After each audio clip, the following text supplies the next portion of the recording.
Hello दोस्तों, पिछले video में हमने सीखा था कि रूट का जोड़, घटाना, गुणा और भाग किस तरह से किया जाता है। तो इस वीडियो में हम उन्हीं पर आधारित कुछ प्रश्न देखेंगे। तो पहला प्रश्न है, देखिए कि 2 का आपको √3 प्लस √2 में गुणा करना है। 2 है, उसके बाद कोई रूट की संख्या नहीं है और यहाँ पे √3 के आगे कोई संख्या नहीं है, तो मतलब कि हमारा 2 का गुणा 1 में होगा, तो 2 1 कम 2 और फिर √3। अब यहाँ पे देखिए √2 के आगे कोई संख्या नहीं है, तो उसका मतलब क्या है, यहाँ पे 1, तो फिर से 2 1 कम 2 और पीछे √2। ठीक है, ये इस तरीके से है। मान लीजिए कि आपके पास x लिखा हो और आप उससे 2 को गुणा कर रहे हैं, तो यहाँ पे कोई संख्या नहीं है, तो 1 2 1 कम 2 और पीछे x आ गया। तो इन सभी में वही वाली बात आई है। हमने आपको पहले ही बताया था कि जहाँ जहाँ पे आपको रूट वाली संख्याएं मिलती हैं, आप उनको चर वाले पदों का जो गुणा होता है उसकी तरह मानकर भी आप कर सकते हैं। बस आपको लिखना नहीं है, वो आपको मन में सोचना है। अब देखिए दूसरा, अब √2 का √2 में गुणा। तो देखिए कभी भी रूट में एक जैसी संख्याओं का गुणा होता है, जैसे √2 का √2 से, √3 का √3 से, या √5 का √5 से, तो जो संख्या अंदर होती है वही बाहर आ जाती है। ठीक है, तो यहाँ पे 2 ही बाहर आ जाएगा, प्लस प्लस प्लस, और 2 जो है गुणा होगा तो बाहर आ जाएगा। अब 2 का और √3 का, तो अगर अलग अलग नंबर होते हैं तो क्या होता है, रूट के अंदर वो दोनों आ जाते हैं और उनका गुणा हो जाता है, और इस तरीके से। ठीक है, तो √2 का और √3 का होगा तो पहले तो निशान देखिए, प्लस प्लस प्लस। ठीक है, √2 का और √3 का होगा तो ये दोनों अंदर चले जाएंगे, 3 दूनी 6, तो रूट का 6।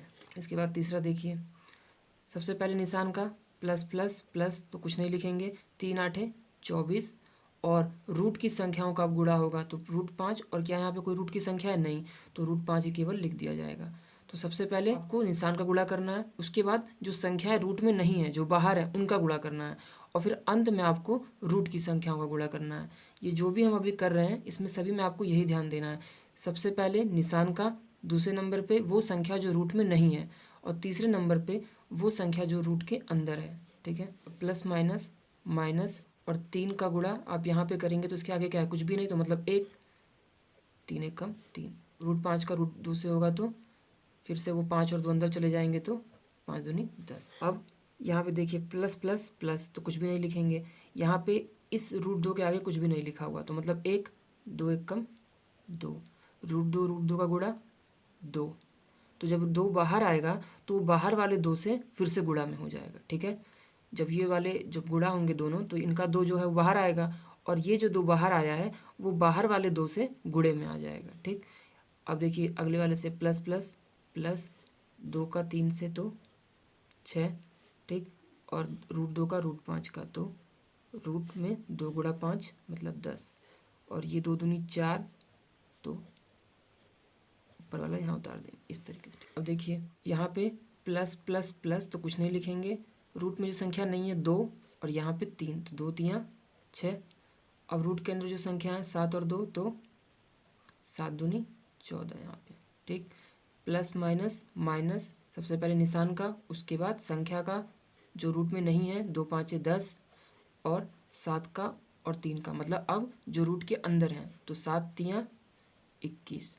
अब देखिए यहाँ पे इस वाले में आपके पास इधर भी 2 पद हैं और इधर भी 2 पद हैं, तो आपको क्या करना है कि पहले इसका गुणा इसमें करेंगे, इसका गुणा फिर इसमें करेंगे, फिर जब इन दोनों का गुणा हो जाएगा तो फिर इस वाले पद का गुणा इसमें, और इसका इसमें। आपके पास 4 पद होंगे और फिर ये उसका उत्तर हो जाएगा।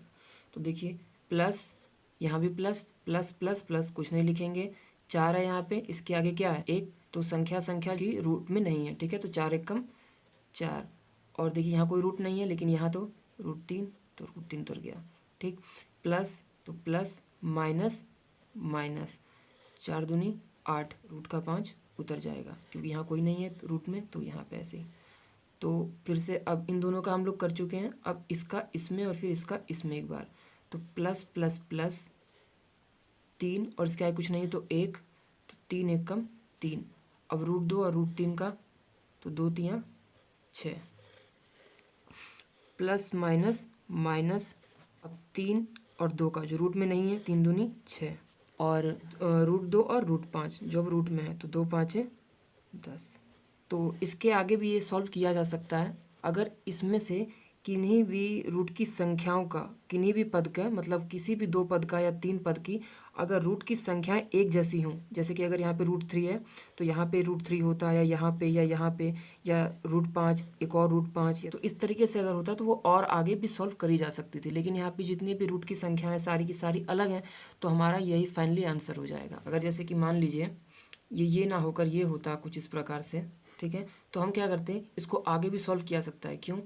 क्योंकि 4√3 और 3√3 ये एक ही जाति के हो गए, ठीक है। जैसे कि ये वैसा हो गया 4x और 3x जैसा, तो 4x और 3x है ना, तो जोड़ने पर वो पदों में आगे बढ़ जाता है, ठीक वैसे ही। तो 4√3 और 3√3, तो 4 और 3 7 और √3 माइनस का 8 √5 और ये माइनस का 6, ठीक है। तो फिर ये आगे बढ़ जाता, और अगर कुछ और मिल रहा होता, जैसे कि मान लीजिए ये वाले मिल रहे होते, तो फिर ये और आगे बढ़ जाता, ठीक। तो मैं आशा करता हूँ कि वीडियो आपको अच्छे समझ में आया होगा। वीडियो अच्छा लगा हो तो लाइक करें, चैनल को सब्सक्राइब करें और बेल आइकन को हिट करें, ताकि आपको और ऐसी वीडियो मिल सकें। थैंक